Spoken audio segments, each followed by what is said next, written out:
So, hello and welcome to this short introduction of how to use a HTML editor and, more important, how not to use it. To whom will this apply? This applies to everyone who are working with these HTML editors and everyone who are working with our products, are working in River, and here we use HTML editor to fill in the product description. And then if you are working with webshop pages, for example category pages or info pages, then you use this editor here in the webshop backend. And the same rules applies to both of these. The editors, they are good. They are working on what you see is what you get basis. But unfortunately it's not always like that.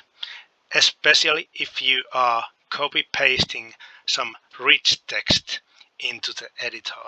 Then the editor will try to convert the rich text into HTML, and that's not many times that's not too successful. The editor will write really bad and ugly HTML code.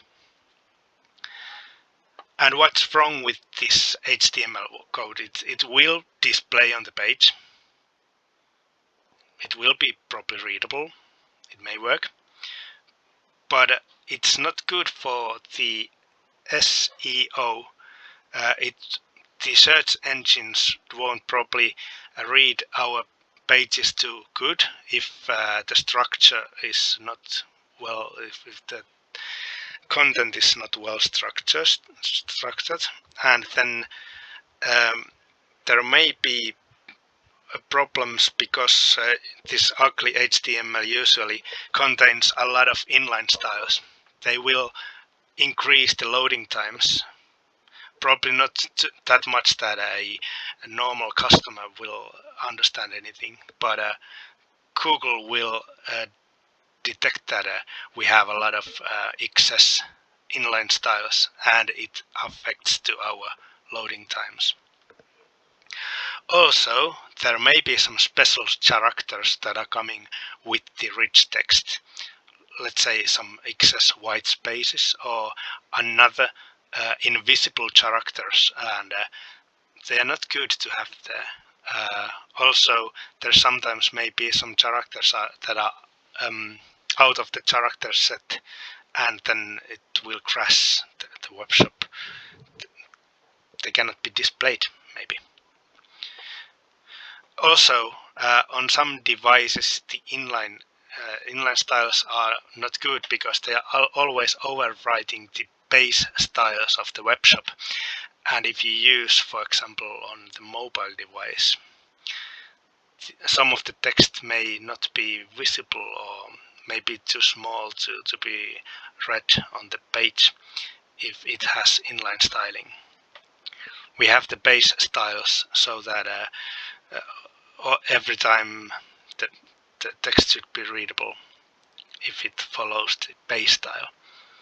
So let's go and have a little real life example. I have here a text that I was thinking that would do a great as a great info page content. So let's go and copy and paste this. I have a heading here, title, heading.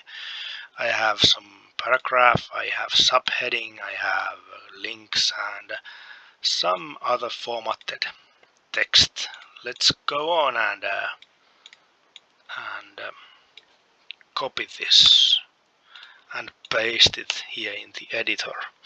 As you can see, it looks quite good now. It looks the same it looks on the Google Docs. So if I didn't know, I would say everything's good. Let's put some more text here. Put some more text in the editor. And because I did not copy paste this text here, it will follow the base styles. But this here, even though it looks good, if we check out the code, we can see that it has a lot of excess stuff here. This all for the first heading is, and well, that's not a heading at all, that's a paragraph which just has a lot of inline styles. But this is all excess stuff here. The same thing here.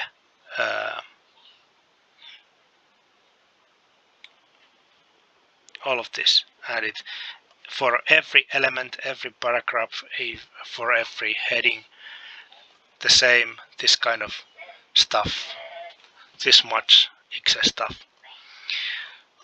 So, but anyway, we can save this page, go on and see how does it look like online. Well, it looks quite good, but as we can see, there's now this text which came from the editor itself, and then this text here, the font size is different and the font face is different. Not the same font and not the same size. So if you have a lot of inline styles that do not follow the basic CSS rules, you will have really mixed up and confusing page with a lot of different fonts and font sizes. So, and we can go back to this HTML code here, and we can see that this paragraph here, what we did put some more text here, is only this, and it looks like it should, like the whole thing should look like this. So to avoid this kind of excess inline styling, we should go on and first copy this everything this to a notepad. This will convert the text to plain text with no formatting. Then we can go on, we can copy this and get rid of all of this, paste it here again, and now we should go on and restyle the text like we had here. Heading 1, we had here heading 2, we had here heading 3, and we had some red text here.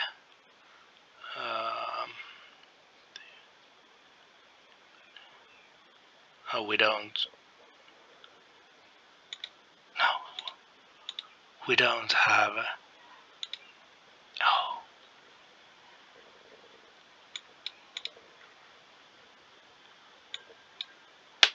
excuse me, that's something we have to do in the code.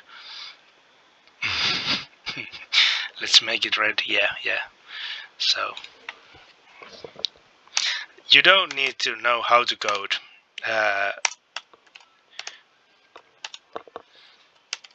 You just need to understand that if you are doing the wrong way, you may break up the design of the web page. And the ugly HTML code also has a negative impact on our SEO. So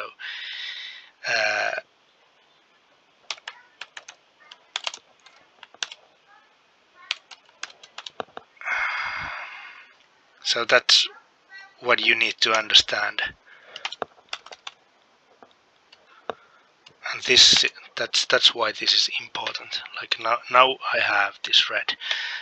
Let's make it red, and then the links and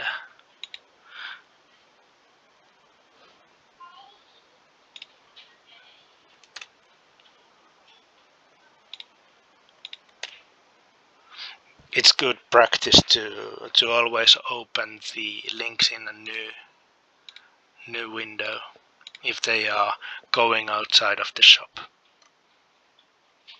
So if we now go on and see the code, we can see that it hasn't got anything XS, doesn't have XS code there. We can go on and save the page again.